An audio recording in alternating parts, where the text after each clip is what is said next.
Qatar में जो 8 भारतीय थे उनकी मौत की सजा रद्द हो गई है। इस वक्त की बड़ी खबर, इन 8 भारतीयों को अगस्त 2022 में गिरफ्तार किया गया था। जासूसी का आरोप लगा था और इस मामले में उन्हें मौत की सजा सुनाई गई थी। लेकिन बड़ा डिप्लोमेटिक कामयाबी हुई है नरेंद्र मोदी के लिए इलेक्शन से पहले, और वो ये है कि जो 8 इंडियन नेवल ऑफिशियल्स थे जो रिटायर्ड थे बेसिकली, उनको आपको याद होगा कि जो कतर की कोर्ट है, उन्होंने अरेस्ट कतर ने अरेस्ट किया था एक केस, इन्होंने केस ऑफ एस्पिनॉज। और अब सुनने में आया है कि जो इंडिया की मिनिस्ट्री ऑफ एक्सटर्नल अफेयर्स भी ये कह रही है कि उनकी जो डेथ सेंटेंस है वो रिड्यूस कर दी गई है। और इंडिया वैसे भी इकोनॉमिकली हमसे बहुत आगे है, तो इंडिया की जरूरत कहीं ना कहीं कतर को हर टाइम पे पड़ेगी। और मैं आपको ये आज पहले ही आपको ये पेशगोई कर रहा हूँ कि ये जो केस है ये खत्म हो जाएगा और जो इंडिया के 8 ऑफिसर्स हैं वो वापस चले जाएंगे अपनी कंट्री के अंदर, क्योंकि इंडिया जो है वो एक इकोनॉमिकली बहुत स्ट्रांग कंट्री है और उनकी एलएनजी की डील चल रही है कतर के साथ। मेरा एक बहुत बड़ी खबर है इस वक्त जो इंटरनेशनल मीडिया जिसको उठा रहा है, काफी भारत का इन्फ्लुएंस इस वक्त is on the peak, 5th largest economy on the planet. और फिर उसके बाद ये है कि उनका डायस्पोरा की स्ट्रेंथ जो है वो खैर उसमें दो चीजें आती हैं कि वो उसके प्रोज एंड कॉन्स में वो कुछ चीजें प्लस हैं, कुछ नेगेटिव हैं। कतर के अंदर भी बहुत ज्यादा भारतीय काम करते हैं और इंडिया ने बड़े इसको जिसे कहते हैं ना दौरे भी नहीं किए और काम भी निकलवा लिए। तो वहाँ पे केस बन जाता है या हमें जेलों में डाल देते हैं या इवन हमें मर्डर भी कर देते हैं। हमारा मुल्क हमारे पीछे नहीं खड़ा होता। जिस तरह आज इंडिया का मुल्क सिर्फ 8 लोगों के लिए उनके पीछे खड़ा हुआ है और वहाँ पे देखिए सिर्फ 8 लोग हैं। और मैं आपको बता दूं इस टाइम मेरी फिगर गलत हो सकती है, 10,000 से ज्यादा लोग सऊदी अरब की जेलों के अंदर पाकिस्तानी मौजूद हैं। और हमने उनके लिए क्या किया, दूसरे नंबर पे उनके सिर्फ 8 लोग उन्होंने जो है उनके फॉरेन मिनिस्टर की, मैं लास्ट कुछ दिन पहले जो है वो देख रहा था प्रेस कॉन्फ्रेंस, उन्होंने कहा मैं पर्सनली इस केस को लेके चलूंगा, मतलब मैं अपनी पूरी गहरी नजर रखूंगा और इस केस को मैं खुद लेके चलूंगा। यहाँ पे ये मेंशन भी करना जरूरी होगा कि 7 जो मिडिल ईस्ट स्टेटें हैं उन्होंने मोदी साहब को हाईएस्ट सिविलियन अवार्ड दे रखे हैं।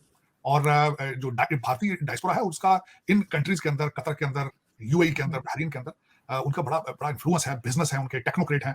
दर हकीकत ये कहना कम नहीं होगा कि उनकी गवर्नमेंट का सारा सिस्टम चलाने वाले भारतीय हैं लोग वहाँ पे। तो इतना आसान नहीं होगा कि 8 लोगों को वो भी इटालियन सबमरीन की मुक्ति करने पे।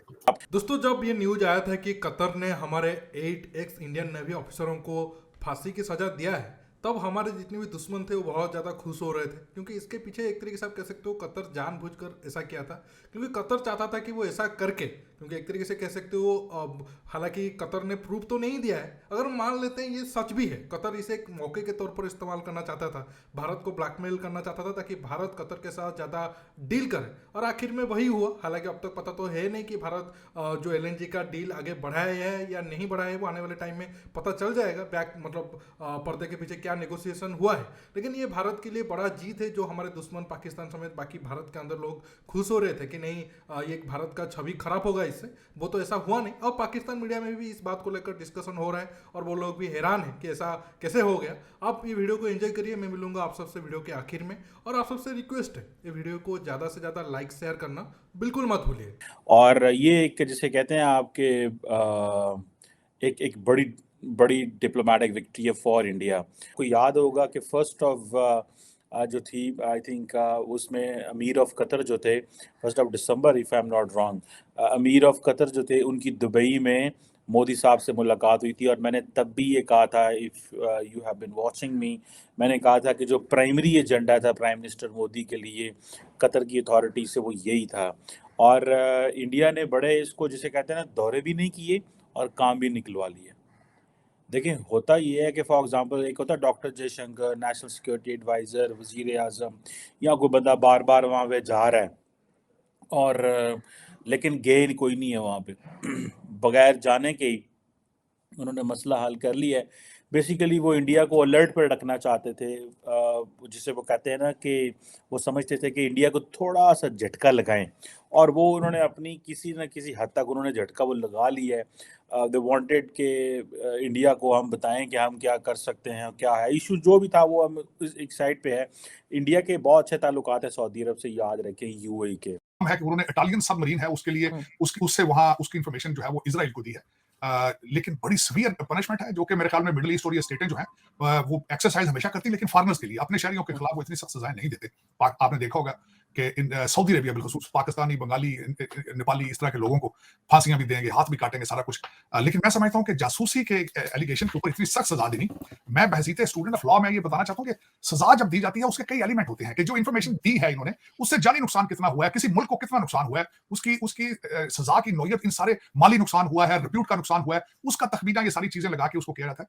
क्योंकि आपने देखा होगा कि कनाडा के साथ जब दोनों कंट्री एक दूसरे के आमने सामने आए तो जस्टिन ट्रूडो को भी कहना पड़ गया था कि फिफ्थ लार्जेस्ट इकोनॉमी और भारत का role due to the global south और साउथ चाइना सी के अंदर जो उस वक्त उनकी इंपॉर्टेंस है, उनको देखते हुए इतना आसान नहीं होगा उनको चैलेंज करना। और कनाडा भी बैकफुट पर है। मैं नहीं समझता कि यहाँ भी कतर जो है वो इन चीजों को इन्फोर्स कर पाएगा। मेरे ख्याल में ये थोड़ा सा, मेरे ख्याल में एक दफा शायद हो सकता है डॉक्टर जयशंकर साहब को कतर का चक्कर लगाना पड़े, लेकिन मेरे ख्याल में चीजें ठीक हो जाएंगी। इंडिया के जो आर्मी के ऑफिसर्स हैं उनमें से कितनों के बच्चे हैं जो कि बाहर फॉरेन एजुकेशन हासिल कर रहे हैं? उनके पास इतने पैसे ही नहीं होते कि वो फॉरेन। कितने जो से उनके ऑफिसर्स हैं जिनके बाहर जजीरे हैं या बाहर बाहर जजीरे हैं। जनरल कियानी का यार $3 अरब का वो क्या कहते हैं जजीरा है, तो हमारे पास हम $3 अरब की ट्रेंच लेने के लिए IMF के मत्थे मारते फिरते हैं। यार हमें $3 अरब की ट्रेंच दे दो। हमारी पाक स्टडीज जो सिलेबस में पढ़ाई जाती है इससे बाहर निकलें और एक्सप्लोर करें। हमारे यहाँ यंग जनरेशन को अपॉर्चुनिटीज ही कहाँ दी जाती हैं? हमें ज्यादा से ज्यादा ये पढ़ाया जाता है कि 1965 की जंग हम जीते थे। 8 इंडियन नेवल ऑफिशियल्स को रिटायर्ड जो है एक्स इंडियन नेवल ऑफिशियल्स की ये सज़ा जो है, जो कि उनको 26 अक्टूबर को डेथ सेंटेंस दी गई थी, और उसकी जो कोर्ट ऑफ अपील हेयरिंग थी, आई थिंक वो 20 को लगी थी, नवंबर को लगी थी। हेयरिंग उनकी 23 को शुरू हुई और अभी सुनने में आ रहा है कि ये चीज़ें हुई। कि कतर की हवा तो पहले ही निकल गई थी, लेकिन अब उन्होंने ये तय किया है कि भाई वो स्टेप बाय स्टेप आरंभ कर देंगे कार्य, और उसमें जो है कोर्ट ऑफ अपील उनका जो होता है, उन्होंने सबसे पहले जो ये कार्य ये कर दिया है कि जो डेथ सेंटेंस था, यानी जो मृत्युदंड जो था, जो लोअर कोर्ट ने इम्पोज किया था हमारे 8 नेवी ऑफिसर्स के ऊपर, उसको कम्यूट कर दिया है। जो ऑफिशियल जो आया है वो ये है कि उसको कम्यूट कर दिया गया है।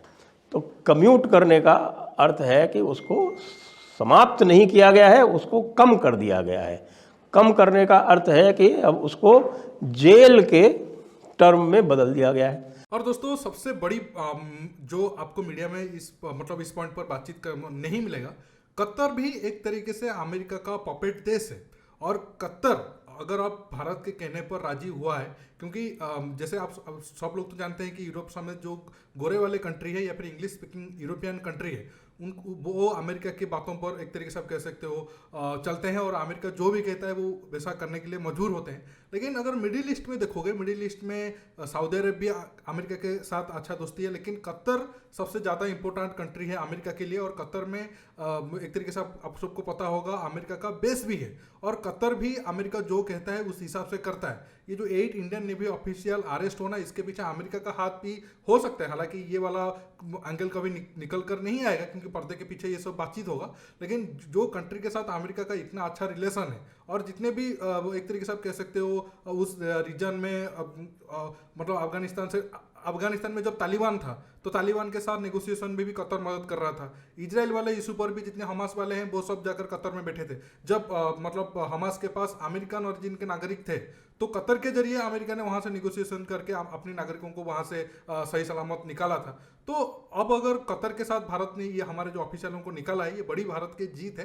लेकिन आगे इस बात पर ध्यान रखना होगा कि हमारे जो ऑफिशियल जाते हैं या फिर हमारे जो लोग जाते हैं, ऐसा गलती ना करें कि भारत को या फिर देश को इसका नुकसान उठाना पड़े। ऐसा नहीं है कि कतर बिल्कुल ऐसे फ्री में ये सारे लोगों को जाने दिया होगा, जरूर कुछ बदले में डील लिया होगा। हाँ ठीक है, ऐसा नहीं है कि भारत को जरूरत नहीं था, भारत ने जानबूझकर कोई डील कतर के साथ कर लिया कि कतर खुश हो जाए। लेकिन अगर एग्जाम्पल तौर पर आपको मैं पॉइंट बता रहा हूँ, मान लेते हैं कि LNG का डील शायद भारत ने बढ़ाया होगा। LNG का डील शायद भारत सोचा होगा कि नहीं मैं और कोई दूसरे कंट्री से लूंगा और सस्ते दाम पर, लेकिन कतर इस बात को लेकर नाराज हुआ होगा कि नहीं ये मेरे साथ डील क्यों कम कर रहा है, या फिर मेरा क्रूड ऑयल भी खरीदे।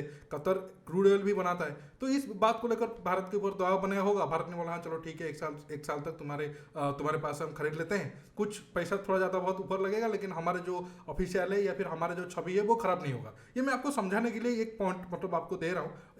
मतलब ऐसा नहीं कि एग्जैक्ट ऐसा ही हुआ हो, 80-90% इसमें ट्रू हो सकता है। दोस्तों जो भी है, आखिर में बस इतना कहना चाहूँगा कि ये भारत के लिए एक बड़ी डिप्लोमेटिक जीत है, क्योंकि रसिया में आप सबको पता होगा हमारे जो जयशंकर जी गए हैं उनको भी पुतिन बहुत ज़्यादा तारीफ किए हैं मोदी जी का। और अमेरिका जो सपना देख रहा था कि नहीं वो भारत को घेरेगा, वो तो अब पूरा नहीं हो रहा है। और कुछ दिन बाद ब्रिक्स भी एक तरीके से आप कह सकते हो एक्सपैंड होगा, वहाँ पर भी बहुत सारे मिडिल ईस्ट कंट्री आएंगे। ये सारे सिचुएशन अब अमेरिका के लिए बड़ा खतरा है, क्योंकि वो भारत को जो दबाने की कोशिश कर रहा था उसका प्लान फेल हो गया है। दोस्तों आज के टॉपिक में बस इतना ही। आपको ये वीडियो कैसा लगा नीचे कमेंट बॉक्स में कमेंट करके बताइए, और ये वीडियो को ज़्यादा से ज़्यादा लाइक शेयर करना बिल्कुल मत भूलिए। दोस्तों रुकता हूँ, बहुत जल्द और एक न्यू टॉपिक के साथ मिलूंगा। नमस्कार, जय हिंद।